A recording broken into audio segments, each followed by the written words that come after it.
جب مکہ کے لوگ رسول اللہ صلی اللہ علیہ وسلم کی دعوت کو بار بار رد کرتے رہے اور آپ صلی اللہ علیہ وسلم پر ظلم کرتے رہے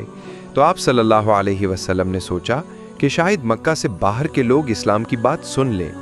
اسی امید پر آپ صلی اللہ علیہ وسلم طائف تشریف لے گئے، لیکن وہاں کے سرداروں نے نہ صرف آپ کی بات کو ٹھکرایا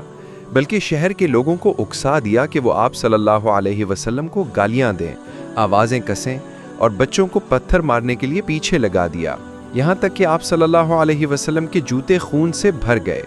انتہائی تھک کر آپ صلی اللہ علیہ وسلم ایک باغ کی دیوار کے سائے تلے بیٹھ گئے اور اللہ سے دعا کی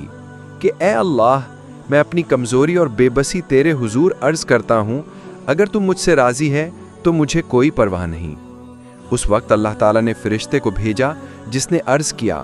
یا رسول اللہ صلی اللہ علیہ وسلم، اگر آپ حکم دیں تو میں ان پہاڑوں کو ملا دوں اور یہ لوگ تباہ ہو جائیں۔ مگر رحمت عالم صلی اللہ علیہ وسلم نے فرمایا، نہیں، میں امید رکھتا ہوں کہ ان کی نسلوں میں وہ لوگ پیدا ہوں گے جو اللہ کو مانیں گے اور اس کی عبادت کریں گے۔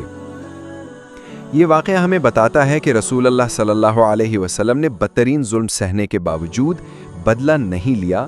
بلکہ اپنی امت کے لیے دعا کی۔ یہی وجہ ہے کہ آپ صلی اللہ علیہ وسلم کو رحمت للعالمین کہا گیا۔ اگر آپ کو یہ ویڈیو پسند آئی ہو تو سبسکرائب کرنا نہ بھولیں تاکہ ہر نئی ویڈیو آپ تک بآسانی پہنچ سکے۔